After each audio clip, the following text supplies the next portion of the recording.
지난달 가계대출이 7조 6천억 원 늘었습니다. 7월 기준으로 역대 최고치입니다. 한국은행은 집을 사기 위해 빚을 많이 진 것이라고 진단했습니다. 영혼까지 끌어모아 집을 산다는 영끌은 오늘도 이어지고 있습니다.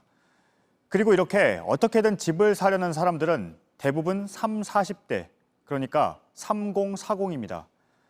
부동산 급행열차에 올라탔다는 사람도 있지만 그렇지 못한 사람이 훨씬 더 많습니다. 저희가 3040의 이야기를 집중적으로 들어봤습니다. 이지은 그리고 최재원 기자입니다. 올해 초 경기도 고양에 전셋집을 구한 30대 신혼부부. 내 집 마련을 위해 청약을 넣었지만 번번이 실패했습니다. 한 3, 4년 뒤라고 쳐도 30점대를 벗어나기가 쉽지 않으니까 최소 60점대는 돼야지 가능성이 높지만 그런 부분이 힘든 것 같습니다. 올 상반기 경기도 아파트의 평균 청약 경쟁률은 37.2대 1. 지난해보다 2배 올랐습니다. 경기도 수원의 30대 이모 씨도 청약을 일찌감치 접었습니다.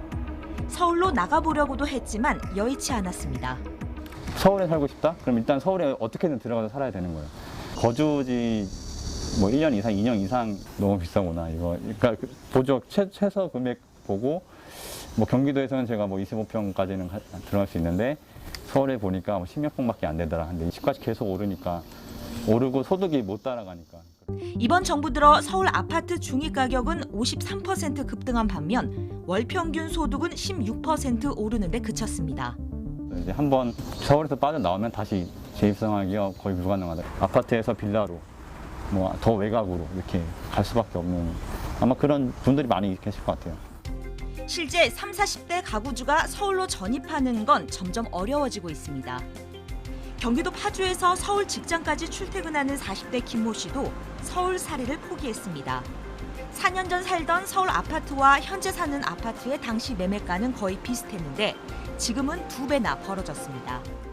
다시 또 이제 서울로 들어가고 싶은 마음이 있는데 오히려 전세도 못 들어가는 서울에 난가다 정도 직장에서 가깝다 보니까 한 5억에서 6억 됐던 게 지금 10억, 11억에 막 2배가 올랐더라고요. 그래서 서울 아파트 값이 연일 오름세이기 때문입니다.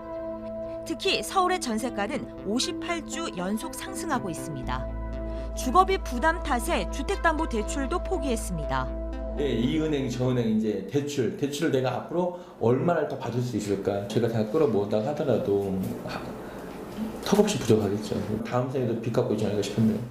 3040의 가장 큰 걱정은 계속되는 불안 심리입니다. 자꾸 사람들의 마음을 불안하게 하는 정책을 통해서 불안하게 하는 게 아닌가 싶은 생각도 들거든요. 왜냐하면 지금 집을 사지 않으면 안 된다. 22번의 정책을 내놨으면 최소한 반타작이라도 해야 되는데 청약도 안 되고 대출도 안 되고 내가 거기 전세 들어가서 산다 해도 인공상승률이 집값 상승을 못 따라가니까 방법이 없는 상태. 이제 완전 사다리가 이제 걷어차인 느낌. JTBC 이지은입니다. 더 늦으면 내 집 마련이 어렵다는 불안감 때문에 30대는 더 적극적으로 부동산 시장에 뛰어들고 있습니다.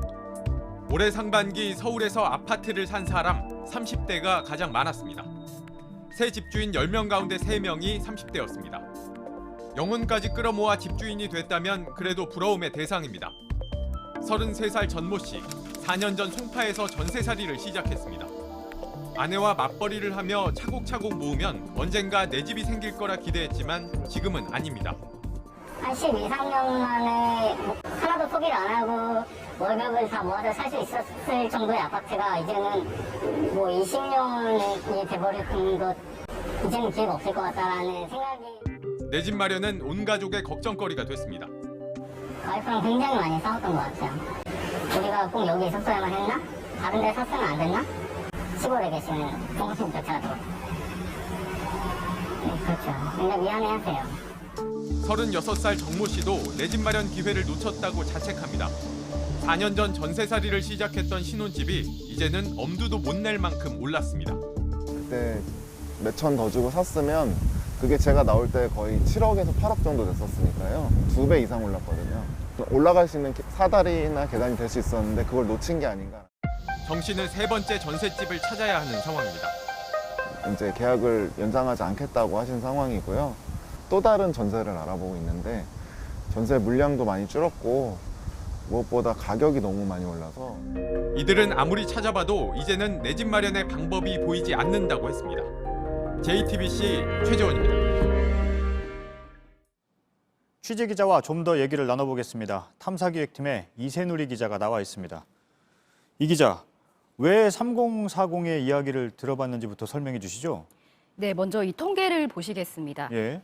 지난 7년 동안 30대 가구주의 빚 부담은 약 100% 배로 폭증했습니다. 다른 연령대를 압도하는데요. 두 번째로 빨리 늘어난 40대와 합해보면 이 부동산 급등 시대, 집 사기 위해서 가장 분주히 움직인 세대가 바로 3040이었습니다. 네. 이른바 영끌이라고 하죠. 영끌로 집을 사는데 성공한 3040도 만나봤다면서요. 네, 그렇게 빚을 끌어모아서 집을 산 사람들도 만나서 얘기를 들어봤습니다. 예. 이 소득 대비 빚 부담이 크다 보니까 아무래도 이 삶의 질이 떨어졌다는 얘기를 많이 들을 수 있었습니다. 직접 들어보겠습니다. 예.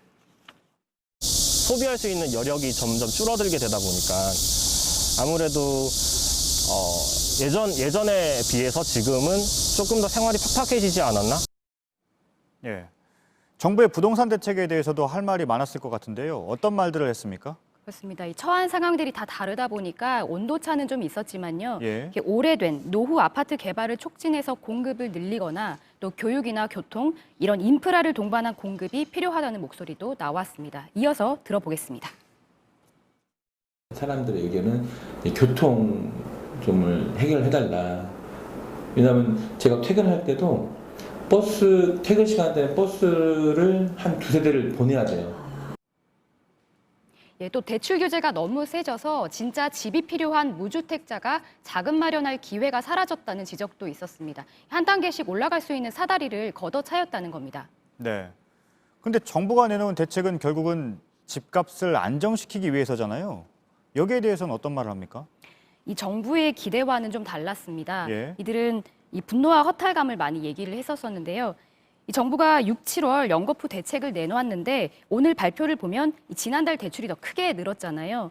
특히 신용대출이 늘었는데 모든 방법을 동원해서 지금 집을 사야 한다는 그런 조급증 현장에서도 그대로 읽혔습니다. 저희가 분석을 해봤는데 정부가 합동으로 부동산 대책을 내놓은 게 6월까지 총 5차례였습니다. 그런데 5번 모두 한 달 뒤에 서울 아파트 중위 가격이 올랐습니다. 경실련은 이런 학습 효과를 끊어낼 수 있는 파격적인 대안이 필요하다면서 토지는 임대하고 건물만 분양해서 가격을 낮추는 그런 공급 방식도 제안했습니다. 하지만 더 중요한 건 신뢰를 회복하는 일인 것 같습니다. 네, 알겠습니다. 잘 들었습니다. 이세누리 기자였습니다.